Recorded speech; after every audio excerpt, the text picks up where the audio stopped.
The 1980s gave us teen comedies filled with malls, mixtapes, and more bad life lessons than any school counselor could ever manage. These movies felt like secret guides to being a teenager. But time hasn't treated them well.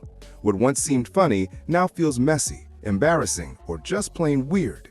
Before all the copycats showed up, one movie captured teenage awkwardness so directly that it became the model for the rest. Fast Times at Ridgemont High tells the story of teenagers at a Southern California high school trying to figure out sex, love, and the overall weirdness of growing up. Stacey Hamilton, played by Jennifer Jason Leigh, experiments with older men, while her shy friend Mark Ratner can barely get the courage to even hold her hand. And at the same time, Jeff Spicoli, the stoner surfer played by Sean Penn, became a symbol for his generation, floating through every scene in a haze of totally awesome. The film presents itself as a teen comedy, but sneaks in deeper moments, like Stacey's quietly shown abortion, or the locker room fantasy that made Phoebe Cates famous, stepping out of a pool in slow motion, a moment that went on to define how 80s movies showed teenage desire. For a person so young, was that a difficult decision to make that you'd say, okay, I'll do this now? Nope. Really? It was fun. It was. That scene actually was fun. Paradise, there was a lot of scenes that were uncomfortable. You were nude in that film also? Yes. Yeah. Now, at 17, that seems like it would even be more of a difficult decision to make. That was more difficult, but with Fast Times, it was justified, and it was very in character, and it was fun. The film's realism came from Cameron Crowe, who had secretly attended a real high school to collect stories for the book it's based on, which explains why the humor always feels true to life. On set, Penn refused to answer to his real name, asking everyone to call him Spicoli, and even ordered pizza during a scene, a prank that made it into the final movie. Judge Reinhold later admitted that filming his embarrassing bathroom fantasy was the most awkward day of his career. What still stands strong decades later is not just the humor, but the way the movie showed teenage life without pretending it was prettier than it was. It's funny, painful, and uncomfortably honest all at once. Adventures in Babysitting begins with Chris Parker, played by Elizabeth Shue, expecting a calm night of movies and popcorn, only to be pulled into one of the craziest nights in Chicago when her best friend calls for help from a downtown bus station. What follows is a chain of disasters: a flat tire on the freeway, a run-in with car thieves, a subway gang fight, and the famous moment where Chris and the kids end up on stage in a blues club, forced to sing their way out because Albert Collins won't let anyone leave without performing. Shue later said this was one of her favorite roles because it let her play a lead who was both brave and unsure of herself at a time when most teen comedies pushed women to the side. The blues club scene was filmed live with real Chicago locals, which gave it a spontaneous energy, though Collins himself struggled with lip-syncing and needed several tries to get it right. And the train fight where Keith Coogan's character Brad gets stabbed in the foot was actually filmed backward, a safety trick that made the awkward movements look tense and real. The movie was promoted as a simple teen comedy, but it worked because it felt like a wild city adventure, with Shue keeping everything together. Spring Break brings together two pairs of college guys in a cheap Fort Lauderdale hotel where every hallway feels like a non-stop party, and every night ends in chaos. Nelson and Adam arrive as shy outsiders, but quickly fall under the spell of two confident roommates who pull them into beach contests, hookups, and endless neon nights. The real drama comes when Nelson's stepfather, Ernest, a strict politician, sends hired men to drag him home, starting a full-on hotel riot as hundreds of drunk spring breakers fight for control. The movie looks wild because director Sean Cunningham encouraged a real party atmosphere, and both the cast and extras often blurred the line between acting and actually partying on camera. But the strangest part of the film's history came from Tammy Lynn Leppert, a young actress who appeared briefly in a bikini boxing contest and later disappeared under mysterious circumstances. After filming, she became convinced someone wanted to kill her, left a role in Scarface, and was last seen barefoot on the side of a Florida road. She was never found. What began as a carefree comedy ended up tied to one of Hollywood's eeriest unsolved mysteries. Porky's follows a group of Florida high school boys who try to lose their virginity and instead get humiliated by Porky, the crooked owner of a sleazy strip club backed by his sheriff brother. After being cheated and dumped into a swamp, they plan revenge and destroy the place in a drunken rampage. The movie is infamous for its locker room scene, especially the body lineup, where an angry gym teacher demands a police lineup to identify a boy by his anatomy. Studio executives begged director Bob Clark to remove the scene, saying it went too far, but he refused, and it became one of the most quoted comedy moments of its time. Clark said he based the movie on his own teenage years in Florida, giving its crude jokes a nostalgic touch, and that honesty helped it connect with audiences.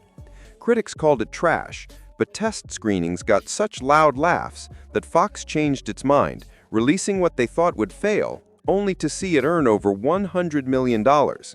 What looked like a silly teen comedy ended up changing the rules for raunchy movies, setting off a wave of sex comedies.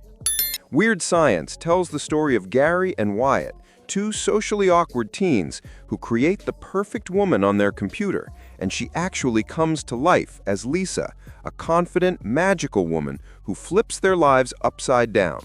She turns them from bullied nobodies into the stars of wild parties and teaches them to stop hiding behind fear.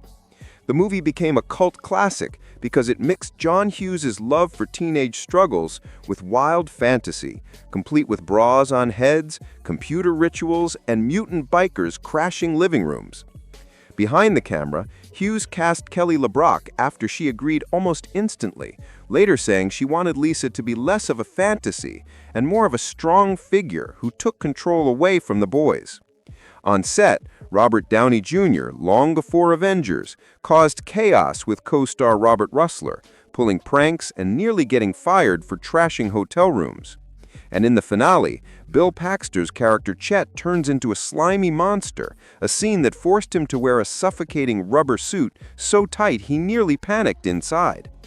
The movie was sold as a comedy, but the craziness behind the scenes became just as famous as what was on screen. Revenge of the Nerds follows two friends, Lewis and Gilbert, who get kicked out of their dorms after the jocks burn down their frat house, leaving the nerds to live in the gym until they create their own fraternity. What starts as a simple underdog story becomes a full-on fight for respect, complete with talent shows, pranks, and a belching contest that shakes the campus. The movie sold itself as silly fun, but filming turned into a real party. Shot at the University of Arizona, school officials worried about how it made Greek life look, but the set soon became what the cast called a real fraternity, filled with beer, pizza, and constant pranks. Some of the funniest moments weren't scripted, like Booger's weird card trick, which was made up on the spot and had everyone laughing too hard to stop. The famous belch came from sound designers mixing animal noises, including, rumors say, a camel, because Curtis Armstrong couldn't burp on cue. Years later, the fake nerd fraternity from Revenge of the Nerds became a real one at the University of Connecticut, proving that sometimes movie jokes escape the screen and become real life. The Last American Virgin looks like a normal teen sex comedy at first, with three friends chasing girls, messing up, and delivering pizzas. But what makes it stand out is how painfully real it becomes. Gary falls in love with Karen, only to see her choose his best friend Rick. When Rick abandons her after she gets pregnant, Gary pays for her abortion, helps her recover, and finally admits his love, only to find her back with Rick at her birthday party. The movie ends with Gary walking away heartbroken, shocking audiences who expected a happy ending. Director Boaz Davidson refused to change it because it was based on his real teenage life, and that honesty made it unforgettable. Diane Franklin, who played Karen, later said the Pop the Cherry scene was emotionally hard to shoot, but the cast and crew handled it carefully, rare for a comedy that usually went for cheap jokes. Even the abortion scene was filmed seriously and without glamour, something no one expected in the genre. That refusal to make heartbreak look easy gave the film its lasting cult status, remembered more for its honesty than its raunchiness. Valley Girl tells the story of Julie, a stylish teenager from the safe suburbs of the San Fernando Valley, who unexpectedly falls for Randy, a rebellious punk from the rougher side of Los Angeles. Their relationship becomes a tug-of-war between her comfortable world and her craving for something wild, with judgmental friends, flashy mall parties, and nighttime drives through gritty city streets, shaping their love story like a modern Romeo and Juliet. What could have been a throwaway romance became something deeper thanks to Nicolas Cage, who brought raw emotion to Randy. The director saw it in his audition and cast him even though he wasn't yet famous. The soundtrack, handpicked by Martha Coolidge, became almost as legendary as the movie, full of new wave and punk songs that mirrored the story's clash of cultures. Deborah Foreman, who played Julie, was a real Valley girl, but had to tone down her accent to keep it real instead of cartoonish, and her natural charm made the film shine. Even the beach party scenes filmed on Malibu coast became iconic for showing the contrast between the bright Valley world and Randy's darker edge. It was shot quickly on a small budget, with lots of lines improvised by Cage that made it into the final cut. Everything about the movie felt gruff and real, and that rawness made it a cult favorite that still lasts. Hardbodies follow Scotty Palmer, a smooth-talking young guy who gets evicted and ends up living with 3 middle-aged divorcees desperate to feel young again. They pay Scotty to teach them how to meet women, which he sums up with his shallow but catchy rule, the bigger, better deal. Soon, the men are remaking themselves as beachside flirts, throwing wild parties and stumbling through aerobics classes and hookups, until Scotty's relationship with his girlfriend Christy makes him question whether empty flirting is enough. The film leaned hard into flashy fun, using real Malibu beachgoers as extras, many already half drunk, giving the shoot a wild, unpredictable energy. Roger Corman, the king of low-budget movies, helped fund it, and his fast, cheap style kept the actors working non-stop.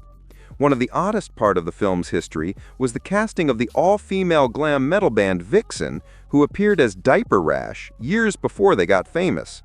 Hardbodies was first made for the Playboy Channel, but was rejected for being too mild, only to get a full-tier release instead. What was meant to be a simple beach comedy became a late-night VHS favorite, remembered as a loud, sun-soaked snapshot of 1980s party life at its most raw.